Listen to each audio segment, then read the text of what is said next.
Very exciting time.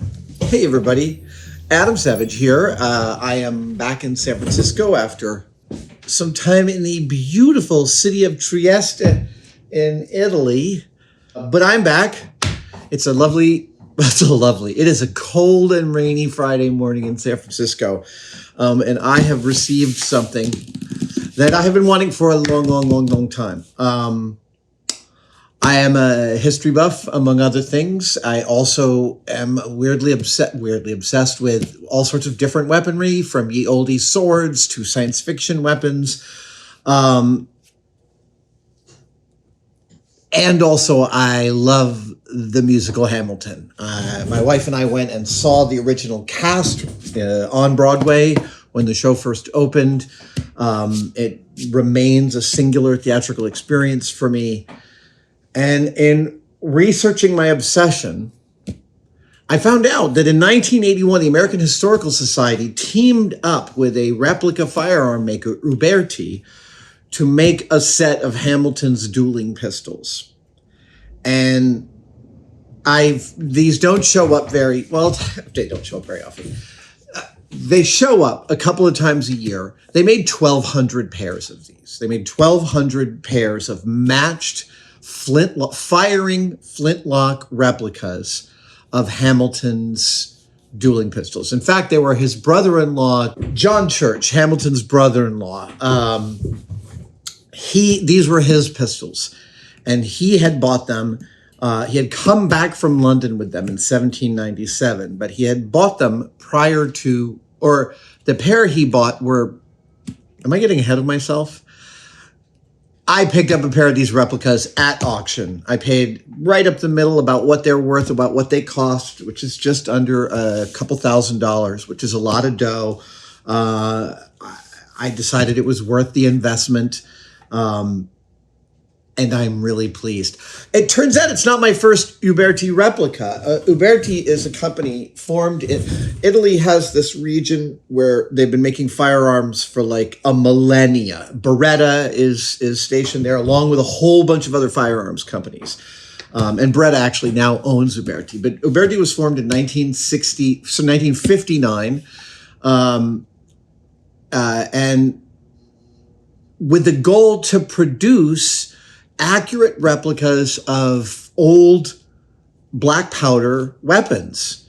And so when I decided to get a really good Army Colt to be my Clint Eastwood Blondie weapon, this is the weapon that he uses in several of the Good, Bad, and the Ugly films, this Army Colt. I put the snakes on, and they're not perfectly accurate. I'm going to replate them. Please don't judge me for these right now. They're just kind of middling. At any rate, I picked up an Uberti replica thinking, this is great. This is about as accurate as it gets. It turns out it's more accurate than that because Uberti supplied all the firearms for all of Sergio Leone's films. How about that? I did not know that until I was researching this.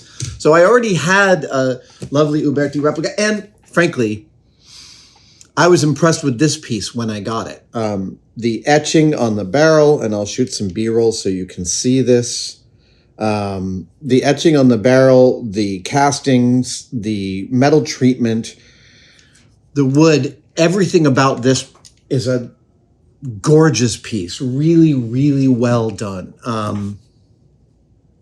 On the low end of firearm replicas is Denix, and these are made of, I don't know, matchboxes, and they're like pot metal. They're die cast, and I'm sorry, I don't mean to throw shade on them because frankly they were my first replicas that I modified to make my Han Solo blaster, and they've been used as the base of countless sci-fi guns, and they've been used in tons of movies and all of that stuff.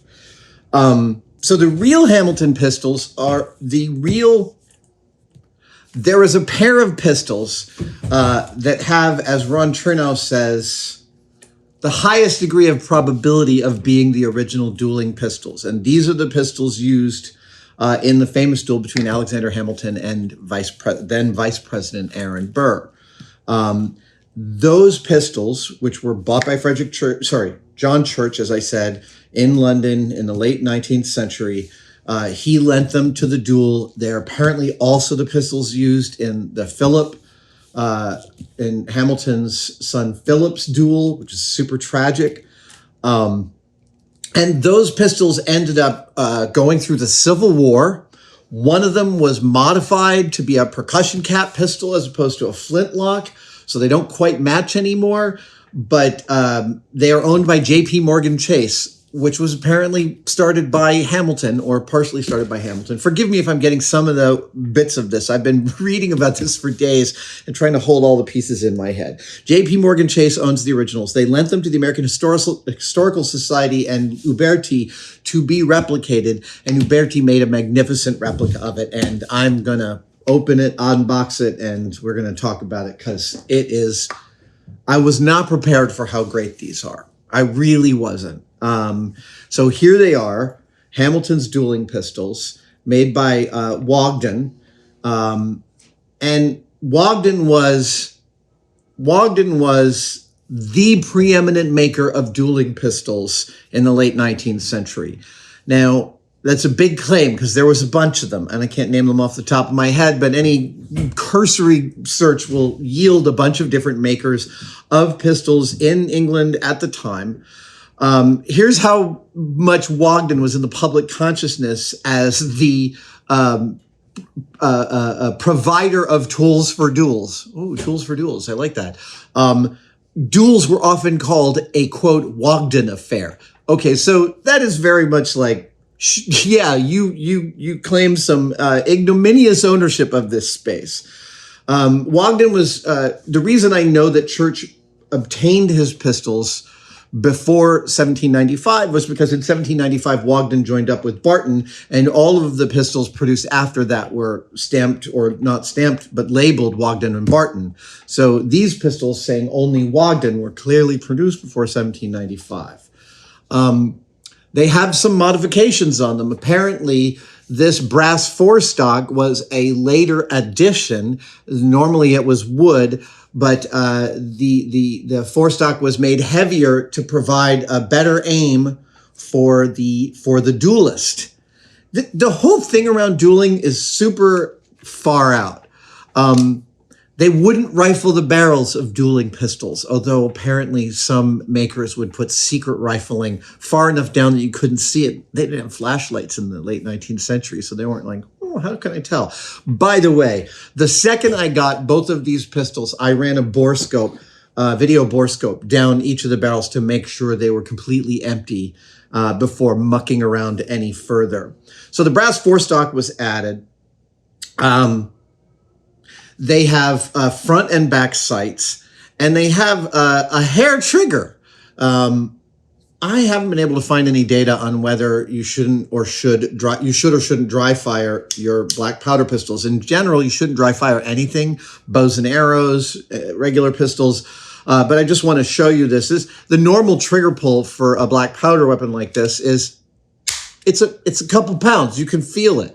However, there is a way of setting a hair trigger, which is to push the trigger forward, and that makes it a much lighter touch. Boo, very, very light. And there was this whole ethos to dueling where you didn't like sit there and aim. You held your hand up and you came down and you fired when you were level. And there was also this delay. You'd like fire, boom, and it would fire out.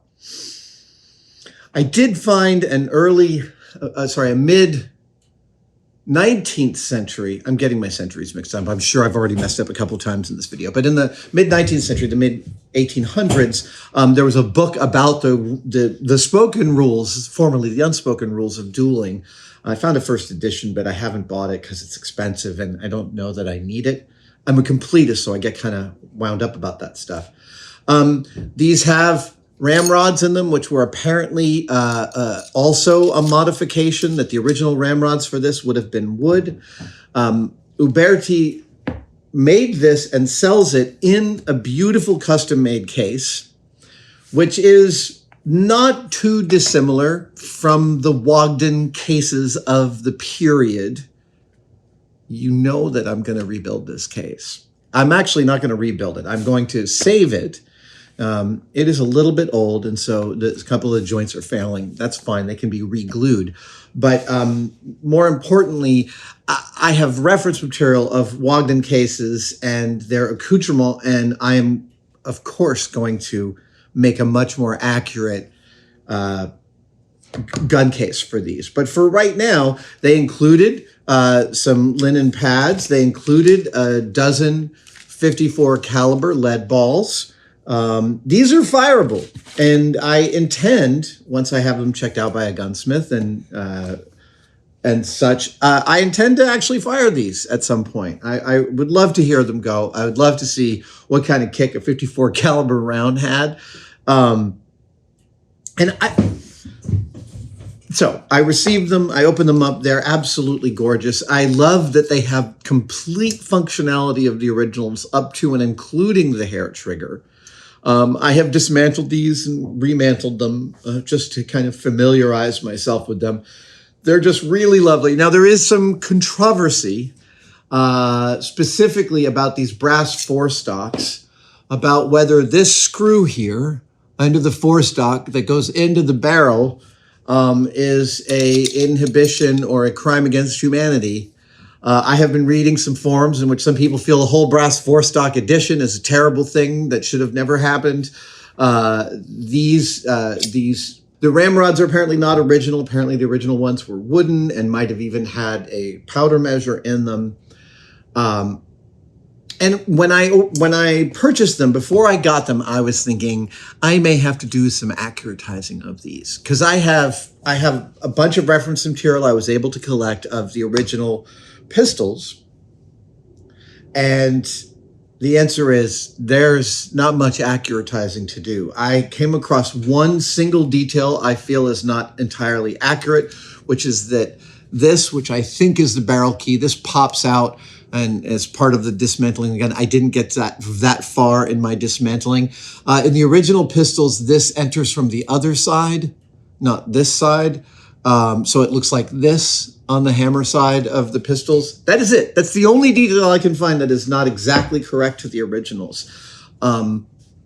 More than that, as I pore over the details, the fidelity and refinement of this replica is actually pretty shocking to me and quite magnificent.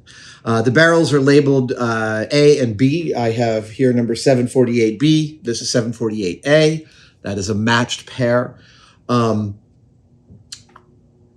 of the ways in which these pistols, or all the guns back then, were marked is that they had etched markings of whether they were made under the aegis of the House of Windsor or which armorer made them. There's maker's marks, there's barrel proof marks, there's all this kind of stuff going on. And when you're making replicas, while they etched the originals, the replicas are often stamps. Often those marks are stamped in, and that's, as far as I've come to understand, and I'm sure people will correct me in the comments if I'm wrong, that's one of the primary ways you can tell the difference between a replica and an original. Well, I'm here to tell you that the etching on this is so beautiful that I have pictures of the original, and it's like, one of my issues with modern replicas of things is that they're often too good, right? Like today, a firearms company replicating this would probably try and do a laser etch of this, of whatever marks there were, and they're just so perfect. And I'm always going back in my head to Terry English in his shop saying, you know, don't carefully measure. If you have 8 rivets around the cuff of a gauntlet, don't carefully measure them to the 1,000th of the inch. Just use a pair of calipers and go around. It's clear, he said, when he's looked at original armor, that they weren't knocking themselves out to get these perfect divisions. And that lack of perfection alongside what is clearly a tremendous amount of handwork to make these things. This checking on the handle, that is not a CNC operation, especially not in 1981. I believe this is like a person sitting there and checking every one of these handles. And I don't mean checking, I mean this pattern is called checkering. And there are specific files and methods for doing this, which I only know about. I've never really looked into. The details here around the brass forestock. Oh, that's the one other feature. In the original Hamilton pistols, one seems to have a design at the end of the forestock and the other does not. It's hard to tell because close-up photographs are hard to come by. But like everything about this feels like it had as much love put into it as an original piece. And so as far as I'm concerned, just under a couple of grand for the pair of these seems like a freaking deal. I know there's 1,200 of them and that dictates a reasonable auction price. I'm glad I was able to purchase them. It is a level of craftsmanship, which frankly I was surprised by because I don't own many. I mean, this is the only other Uberti piece that I own. And like I said, it's stunning. And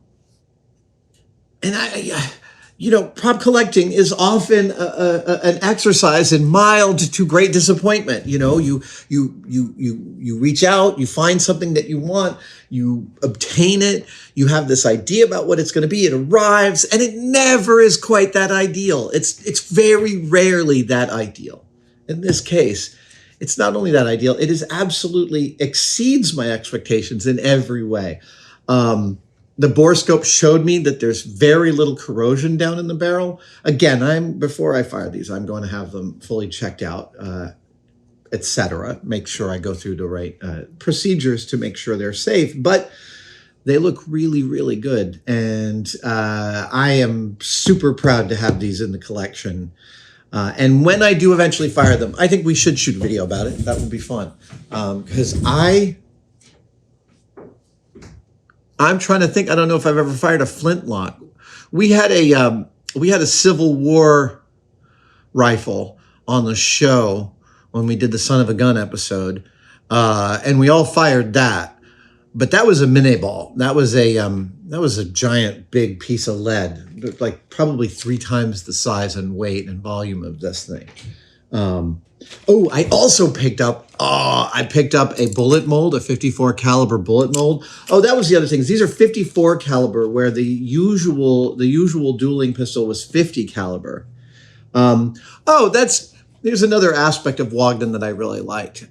They were known for being the shooter's pistols. They were highly accurate, highly stable, highly repeatable, and frequently unadorned. Not a lot of jewelry, not a lot of